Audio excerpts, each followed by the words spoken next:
For today's discussion, I'm going to talk about exercises on functions. In particular, real valued functions. So we're going to begin with domain and range.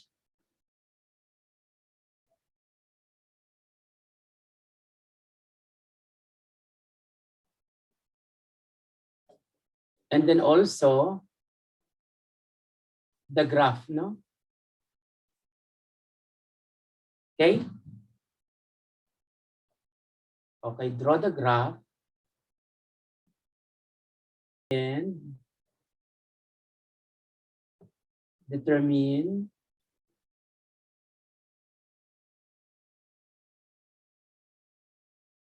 the domain and range.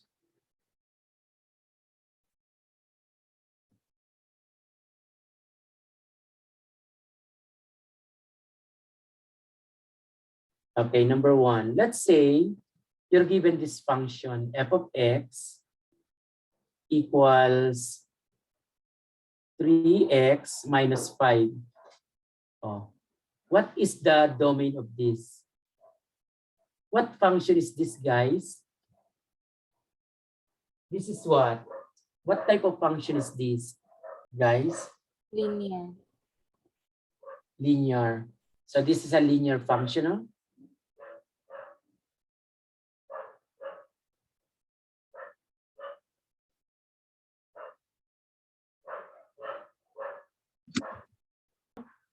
So what is the domain? What are those values that we can input or substitute to x? Are we allowed to substitute all x values, all real values? Numbers. Yes, no? Yes. So we say that this is what? This is the domain, no? The set of all real numbers. You can also express your answer in the form of interval notation. Negative infinity to positive infinity. It's all right not to put positive. Understood that if there is no sign, it is positive infinity. What about the range, guys? Also set of real numbers, right? Yes, sir. Yes. So it is negative infinity to positive infinity. Draw the graph. You assign values to x and y. Or what values are we going to assign? So let's say when x is 1, what's the value of y? Negative 2. When x is 2, what's the value of y? 1. 1. So meaning we have 2 points, no? 1, negative 2, 2, 1. So the graph is given by this. And I'll just have it manual graphing.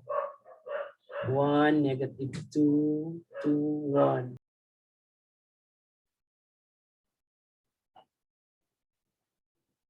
Then we now have 1, 2, 3, 4. Negative 1, negative 2, negative 3. This is positive 4, positive 2, negative 1, negative 2, 1, 2, 3.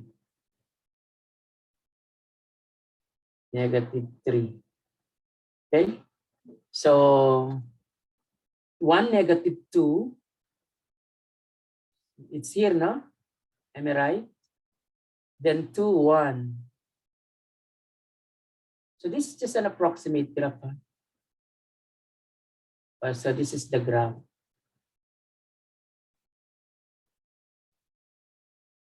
Okay, guys? So approximately, that's the graph.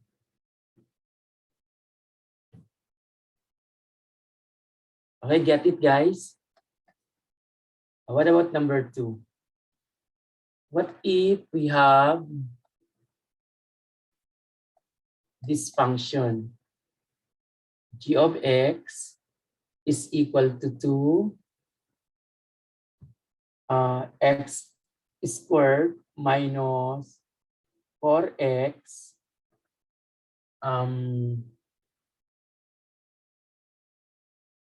we have, let's say,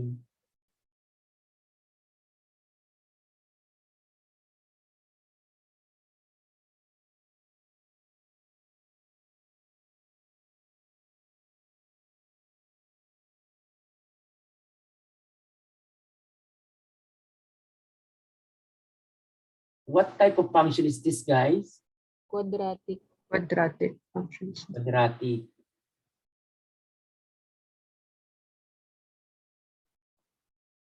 So to be able to do the graph, we need to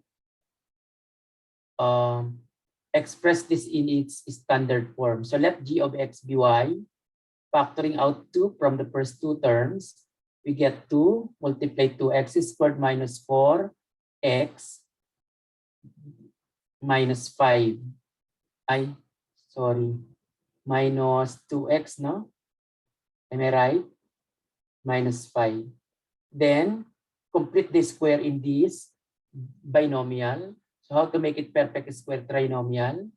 We add what? 1, right? And then, since we add 1 here, but actually what we add, 2. Okay? So, we have to subtract 2. Is that clear, guys? Am I correct? Let me have it plus 2, plus 5, I mean, so that it will not be difficult to draw the graph. Am I correct so far, guys? I add 2, actually, then I have to subtract 2 from the original, no? This is factorable into 2 multiplied by x minus 1, quantity squared plus 3. So this is now the standard form. Here,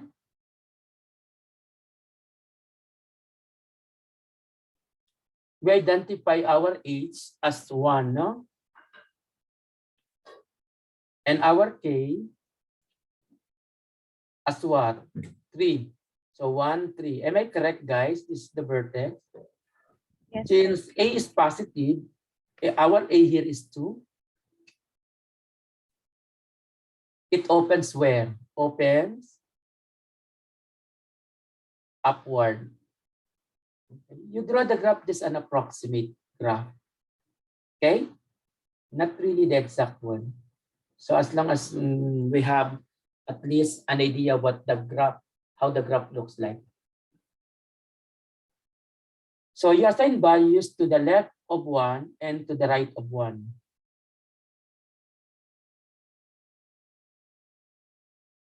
Okay, guys? When x is, let's say, negative 1, what's the value of y or g of x? Right.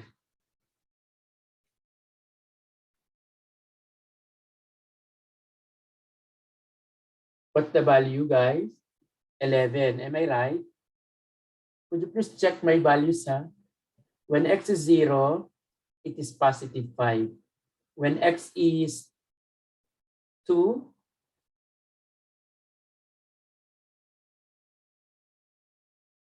it is 5 also. And I think when x is 3, it is also 11. Am I correct? So the graph is something like this. So let's see. So this is y axis. Where's the x axis to be placed? All positive y, no, values opening upward. Let's have this.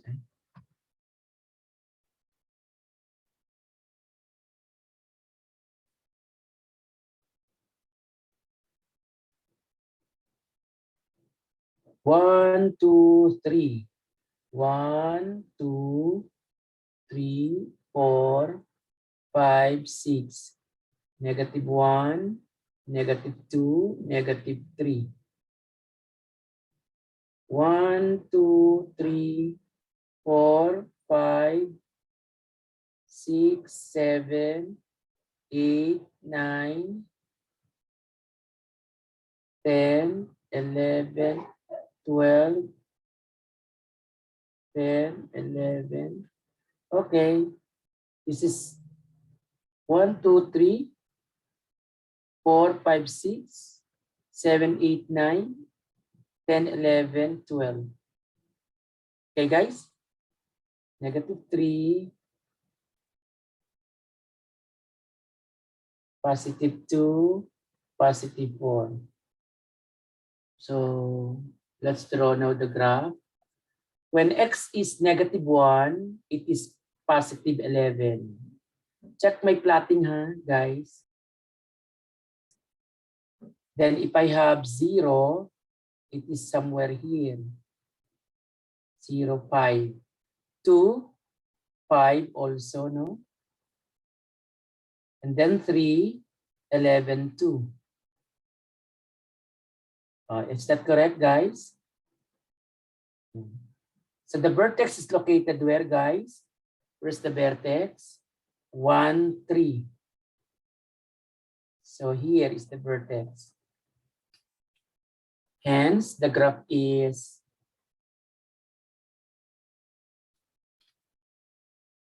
opening upward, no? Because this is yeah.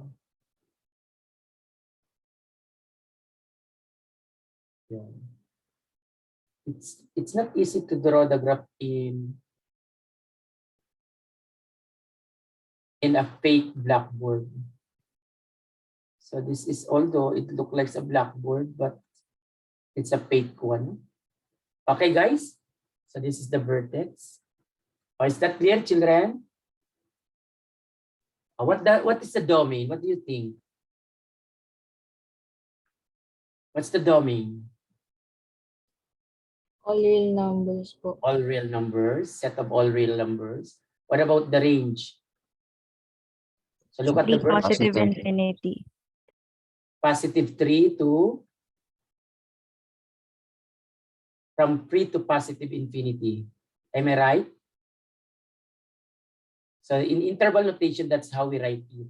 Or if you want, set of all y such that y is a real number greater than or equal to 3. Understood that this is set of real numbers, huh? As long as greater than or equal to 3. No need to put y is a real number. Clear, guys? Yes po, sir. What about this? Number 3. If I have f of x is equal to x over x, I think we have 4 over x minus 1 or minus 2. Now this is a rational function. Am I right, guys? Yes po, sir. It takes the form numerator in terms of x, denominator in terms of x. We assume that the denominator, of course, is not equal to 0. The numerator happens to be a constant, no? So let's solve this for x because we need that for horizontal asymptote. Okay, guys? Now, what about vertical asymptotes?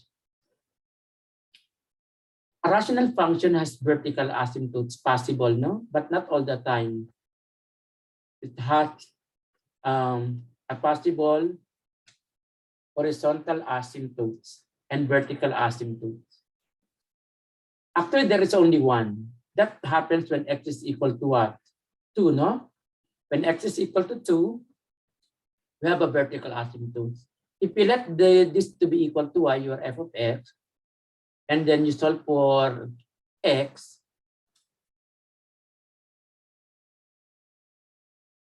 this is equal to 4, no? Xy minus 2y equals 4. Solving for x, we have 2y plus 4. Am I right? Factoring out I mean, we add on each side 2y, no? Add here 2y on each side. Am I right? Then divide by what? And divide by what will be our divisor? Then divide by y, no? Am I right, guys? Yes, sir. Oh, what is now the horizontal asymptote? What is the zero of the denominator 0. when y is 0, no? So we say that the horizontal asymptote is y equals 0. So meaning, as x gets bigger and bigger, either to the left or to the right, the function gets closer and closer to y equals 0, the graph, no? And as x gets closer and closer to 2, from the left and from the right, the graph gets closer to that vertical line x equals 2. Okay? So we now have x, y. We assume some values, guys. So let's have, when x is equal to, let's say, what's that? When x is to the right, at least 2 values to the left. To the left of 2, this vertical asymptote, 0. When x is 0, is it negative 2? When x is 1, is it negative 4? Am I right? When x is 3, is it 4, guys? When x is 4, is it 2, guys? Yes po, sir. Okay, let's now draw the graph. Negative 4, positive 4.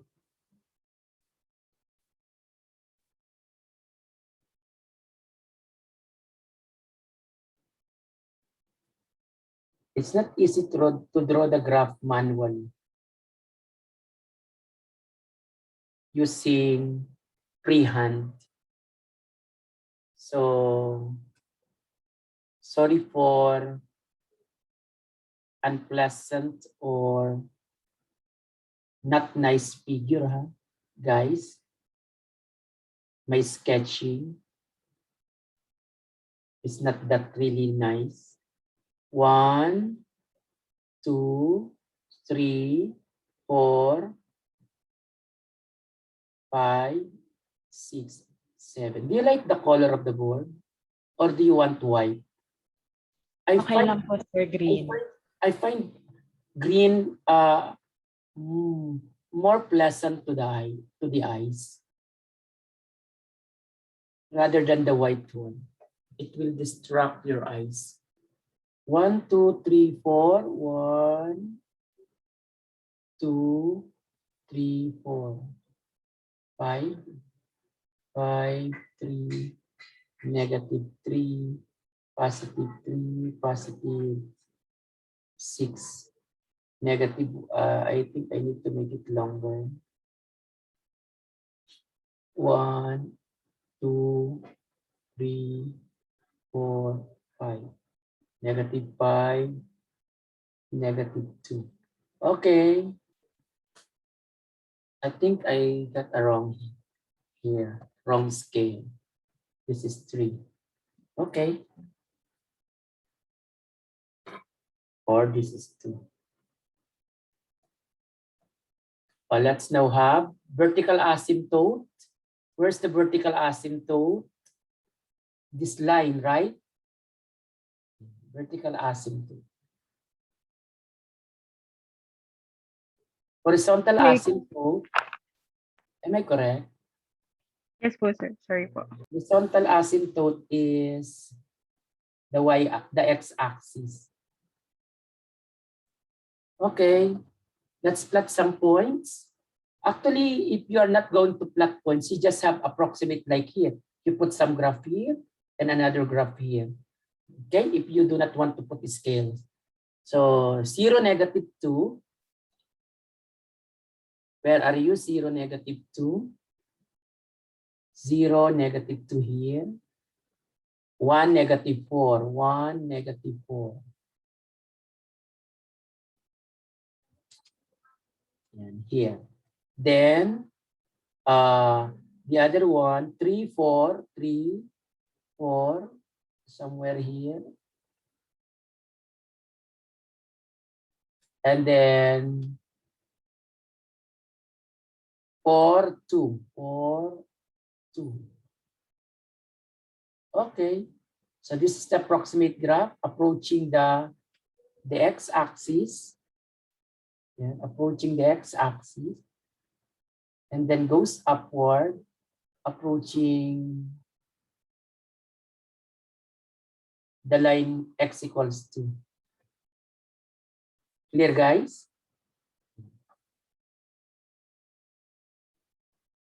Okay, guys? Okay, so that's it.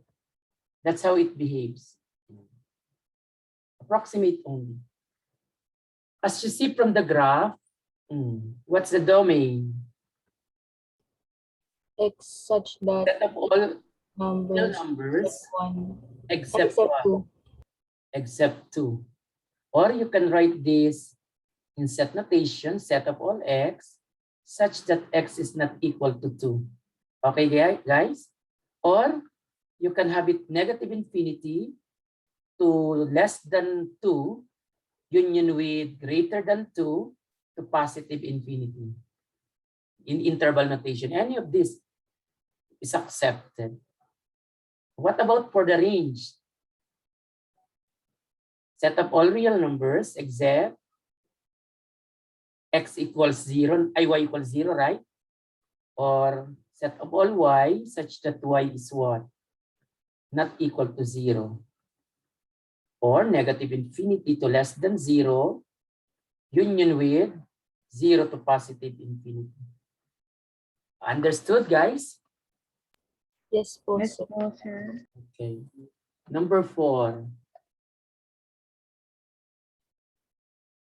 What about if I have y is equal to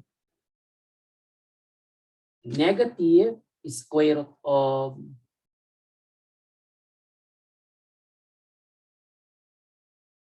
x minus 4 plus negative 2. What about this? What do you think the graph of these guys? Anyone?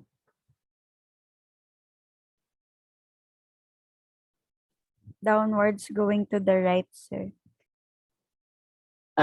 It is a what? It is a what? What part? Part of what?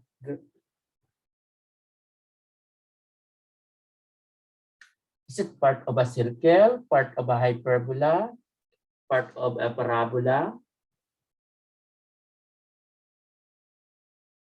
Parabola po. Part of a parabola, no? Okay. It opens where? To the right or to the left? To the right po. To the right. Is it upper branch or lower branch? Lower po. Lower branch, no? It is lower branch because this is negative, the coefficient of the radical. The coefficient of x is positive, therefore to the right, okay? Endpoint, what is the endpoint, guys? What is the endpoint? Actually, it is the vertex, no? If you have a complete parabola. What is the endpoint? It is Or this is negative 2. Okay, very good. So here, 4, when this is 0, when x is 4, and this is the partner, no? So we now know the endpoint. We assign at least 2 values, no? So that we know where to go. But you can have just an approximate even without assigning values. After all, we are approximating the time. 4.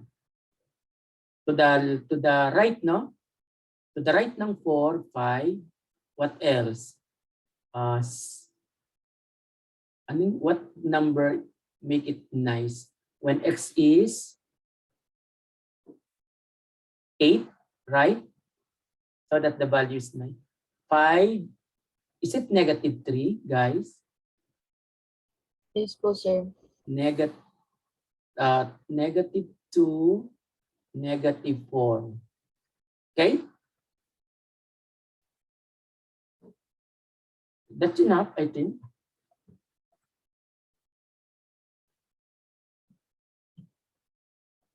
I can now draw the graph.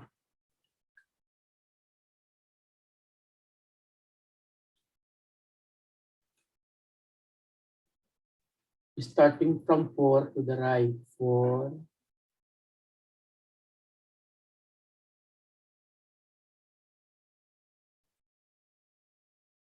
Okay. 4, -2, then opening to the right, below.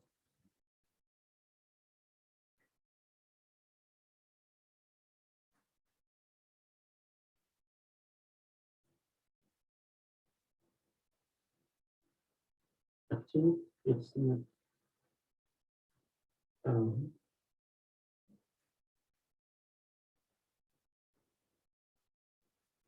Okay.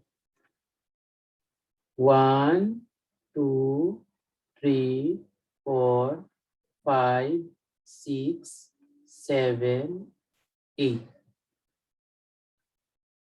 This is 2, this is 4, 6, 8.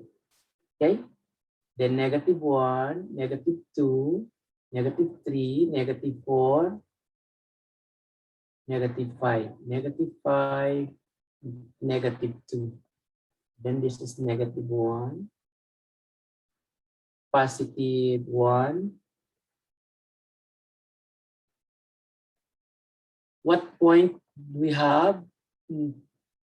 5, -3.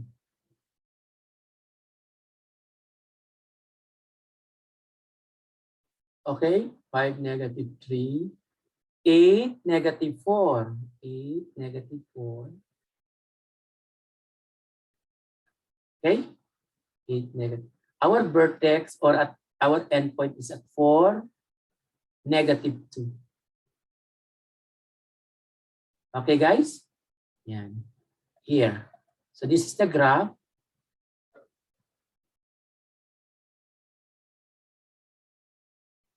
Okay now, guys? Get it, guys? Guys? Yes po. Okay. If you Sir. continue, you have this upper branch, but it is not part of the actual function given. No? Okay. So what's the domain, guys?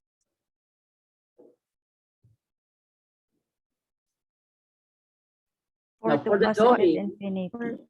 actually we solve what? We solve x minus 4 greater than or equal to 0 because we do not want inside to be negative, right? Solving this linear inequality, we get x is greater than or equal to 4.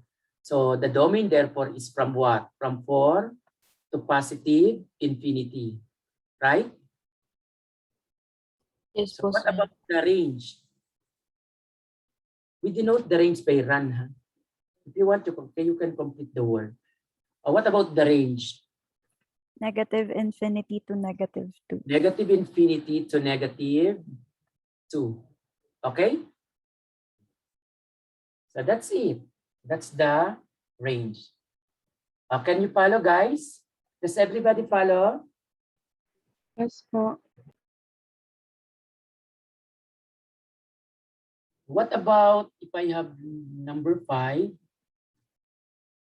G of x is equal to square root of 16 minus x squared. Okay, guys? and then plus 1. Let's have x squared. I want x squared, then minus 16 plus 1. What about this, guys? Now, first look at the radical. Because 1 here plus 1 is just additional to the function, no?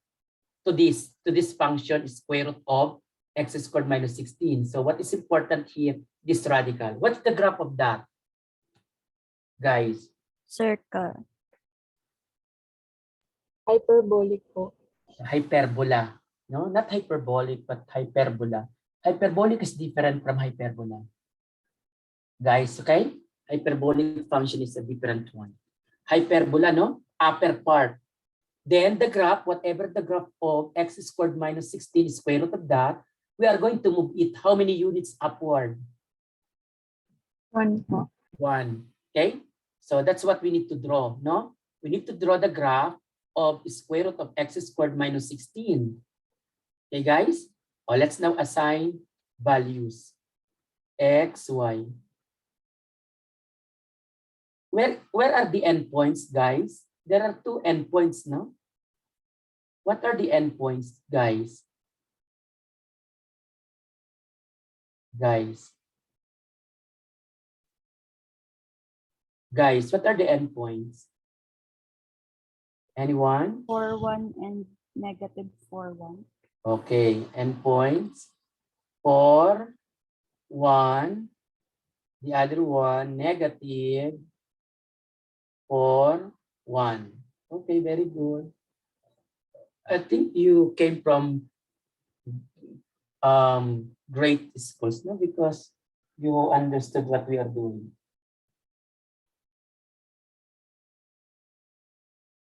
Okay, so we assign values to the left of negative 4. I can't assign to the right of negative 4, no? Because it will be undefined. No? To the right, to the left of negative 4, we have negative 5. And then to the right of 4, positive 5. When x is negative 5, we have radical is what? 9, right?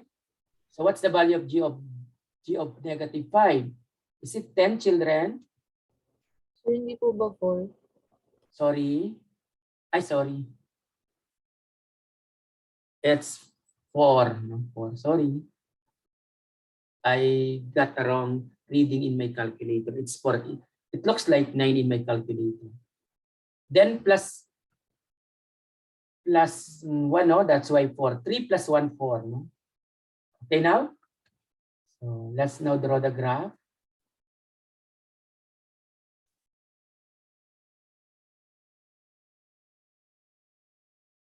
I can't make it straight. It's hard to make a straight one. When you were in senior high, how do you draw graphs? How did your teacher draw graph? Or how was your teacher sketching the graph? GeoGebra. Manual or applications, apps? Graphing calculators. Not like this. Not like what I am doing.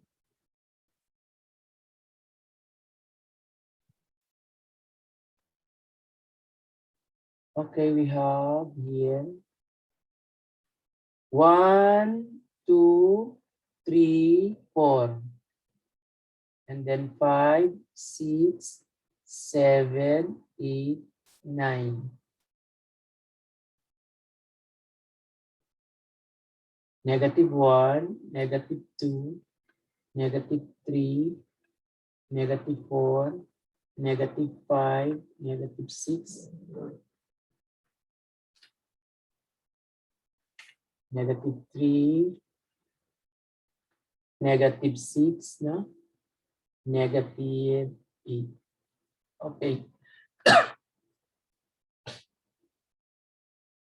1, 2, 3, 4, 5, 6, 7.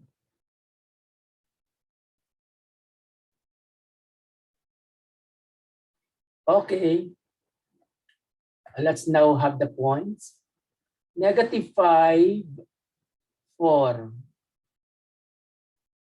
Check if the point is correctly plotted. Huh? +5, 4. Okay? Here. And then we're supposed to have endpoints for 1.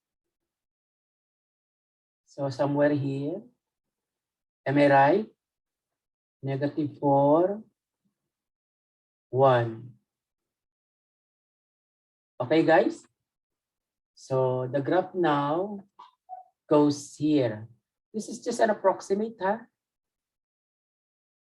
And then it goes like this. Get it, guys? Yes po, sir. Okay, that's it. Okay. So that's the graph.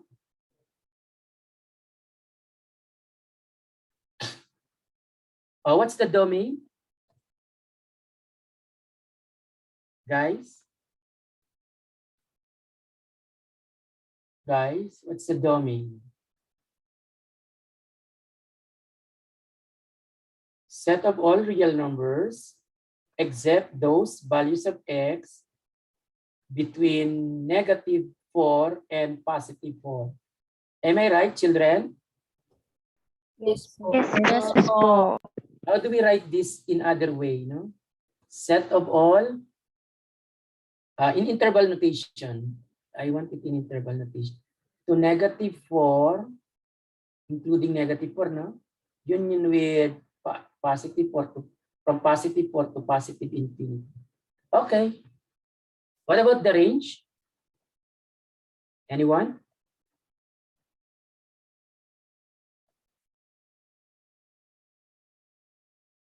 One to positive infinity. Infinity po. Okay. So that's it.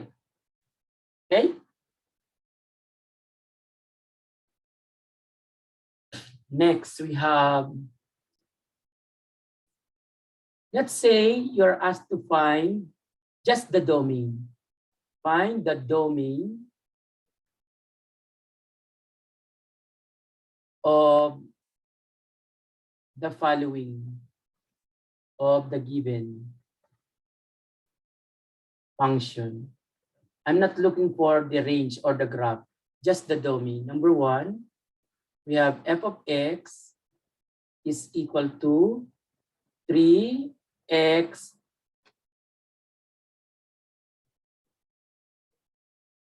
plus 1 times x squared minus 4 all over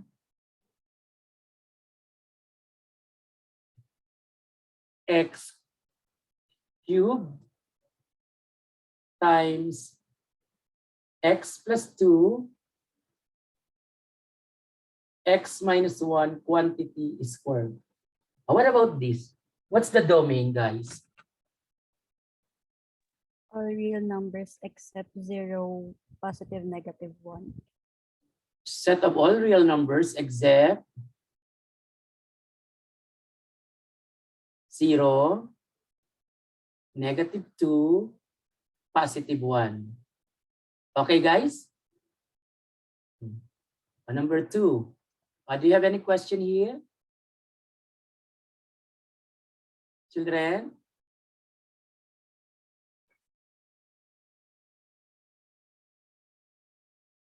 I have fifth root of negative fifth root of 4 minus x all over x squared minus 4x minus 5. What about this, guys? What's the domain? Anyone? All real numbers po. All real numbers. All real numbers. Do we have any restriction?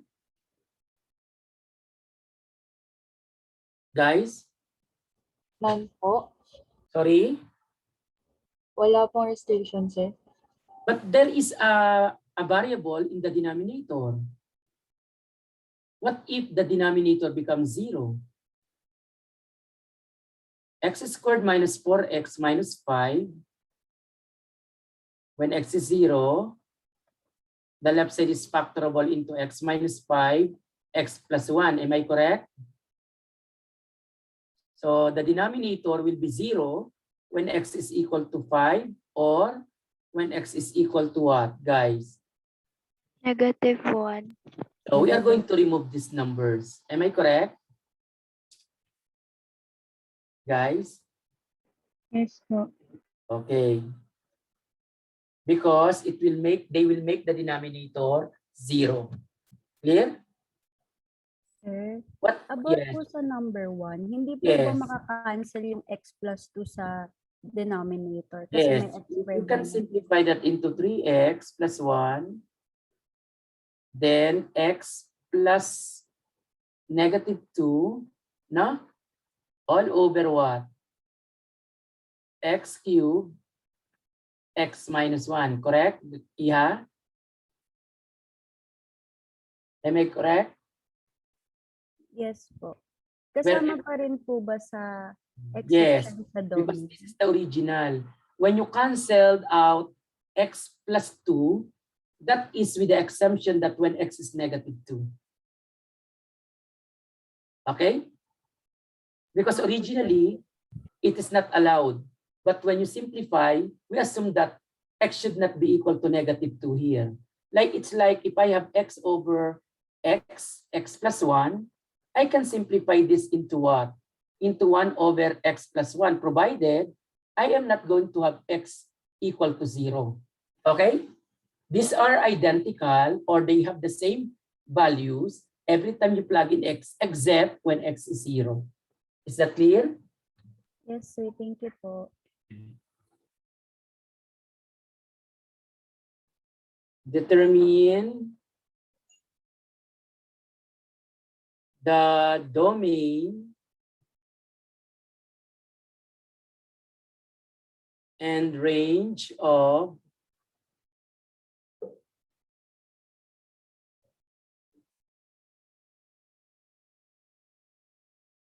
y is equal to negative absolute value of x minus 2 plus 3. What about that? This involves absolute value, right? An absolute value, when you draw the graph, has a vertex. Am I correct, guys? Where is the vertex, children? Guys, where's the vertex? 2 and 3. 2, 3. The parabola, sorry. The graph is a V shape. Am I correct? It's either upside Yes down. po. No? What is it? Upside down of V or really V shape? Upside down po. Okay. So the graph is like this, no? Having a vertex at 2, 3. Okay, children? So what is now the domain? All real numbers. All real numbers. All real numbers. What about the range? Negative infinity to 3. Negative infinity to positive 3 because the vertex is here. This is the maximum, no? The 3. Okay, guys? Express it without absolute value. Express the function without absolute value. Meaning, as a piecewise function. Piecewise defined function. Are you familiar with piecewise defined function, guys? Yes, sir. We call this sometimes split function, no? Or how are you going to express this y equals negative absolute value of x minus 2 without absolute value symbol. How do we define absolute value of x minus 2, guys? Absolute value, how do we define that? It is x minus 2 if x is what? Greater than or equal to 2, right? Am I correct? And it is 2 minus x if what, guys? If x is to the left of 2. Am I correct, guys? Guys. So we have what? Y equals, how do we write now? Negative. It is negative of 2 minus x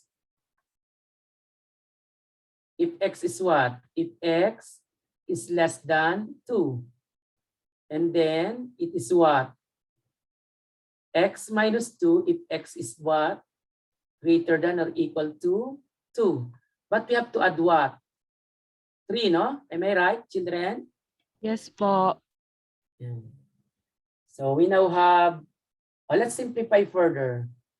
Negative 2 plus 3. What is that, guys?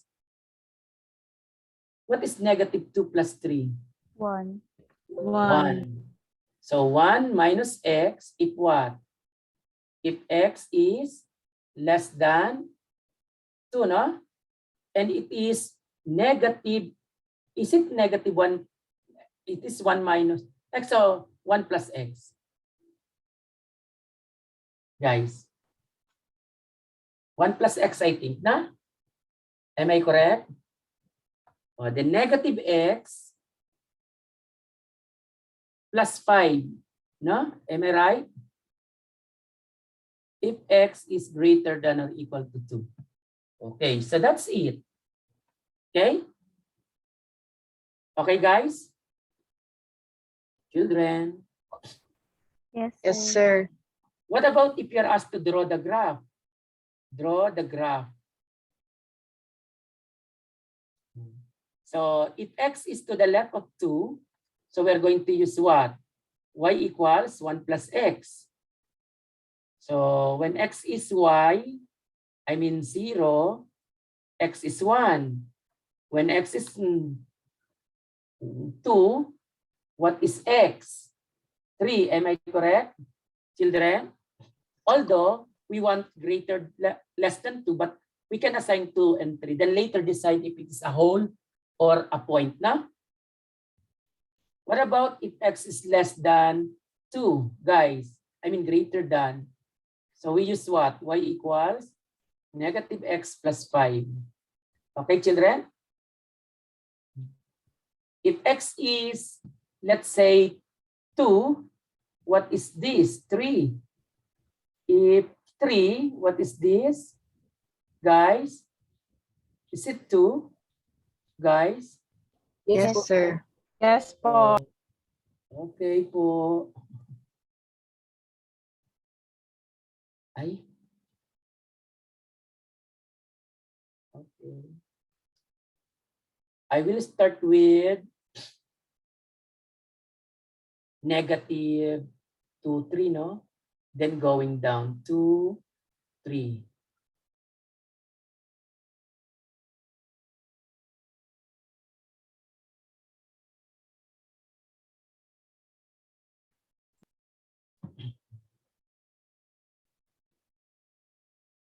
One, 2, 3, 4, 5, 2, 4, 6.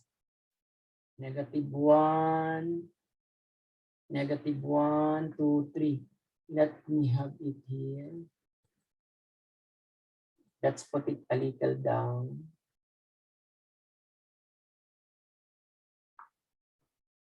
Okay, 1, 2, 3. Okay. Let's have the V shape. When x is 0, y is 1. When x is 2, y is 3. Am I right? Actually, it's a whole for the meantime, no? From here. But when x is 2, it is 3. It's now included. Am I correct, children? It is connected by what? As a whole function, connected sa 2, no? By the second one. Second expression defining the given function. When x is 3, we have what, guys? Guys, 2. when x is, so we have 2. When x is 3, we have 2 here.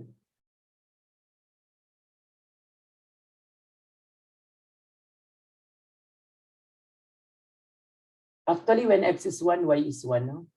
Ay, sorry. When x is 1, y is 2. When x is 1, y is 2. This is the graph going down. Okay? Yeah, something like this. Okay, that's the shape. So is it a nice shape, guys? So again, what is this function? X written in this form. We call this what, guys? What function is this? Piecewise defined function. Actually, an absolute value is a piecewise defined function if you are going to remove it, no? Remove the absolute value symbol. Sometimes called split function. 9 to 8:32. Okay, I want you to do this as practice because practice makes what? Makes perfect, right? And Improvements, sir. actually, practice makes minimum mistakes, not Progress. perfect. No? Okay? Okay.